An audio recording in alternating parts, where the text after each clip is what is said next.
टिकणाऱ्या मराठा आरक्षणासाठी सरकारला आणखी थोडा वेळ द्यावा अशी विनंती सरकारनं जरांगे पाटलांना केली आहे। मात्र जरांगे पाटील यांनी मराठा आरक्षणासाठी 20 जानेवारीच्या अल्टिमेटमवर कायम असल्याचं सांगितलंय।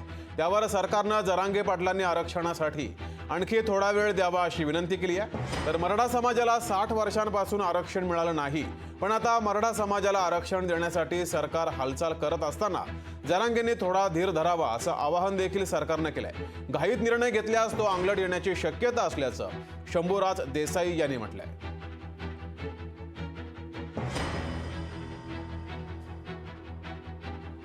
वीसला जाऊ द्यायचंय की नाही हे त्यांच्या हातात आहे। आम्ही मात्र आरक्षण ओबीसीतून घेणार आणि आम्ही मुंबईला जर नाही दिलं तर जाणार। 20ला जाऊ द्यायचंय की नाही हे त्यांच्या हातात आहे। आम्ही मात्र आरक्षण ओबीसीतून घेणार आणि आम्ही मुंबईला जर नाही दिलं तर जाणार। 20ला जाऊ द्यायचंय की नाही हे त्यांच्या हातात आहे। आम्ही मात्र आरक्षण ओबीसीतून घेणार आणि आम्ही मुंबईला जर नाही दिलं तर जाणार। 20ला जाऊ द्यायचंय की नाही हे त्यांच्या हातात आहे। आम्ही मात्र आरक्षण ओबीसीतून घेणार आणि आम्ही मुंबईला जर नाही दिलं तर जाणार।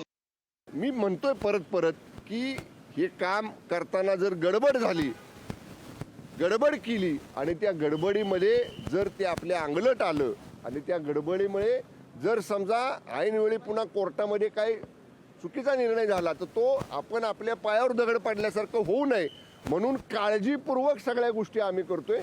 आणि त्याच्यासाठी जर थोडासा वेळ लागणार असेल, आत्तापर्यंत वेळ दिला त्याच्याबद्दल आम्ही जरांगे पाटील साहेबांचे सरकारच्या वतीनं आभारच मानलेले आहेत, पण प्रश्न सोडवण्याच्या दृष्टीनं सकारात्मक राहिलं पाहिजे। लोकशाही मराठी ऐका, पहा, जागरूक रहा।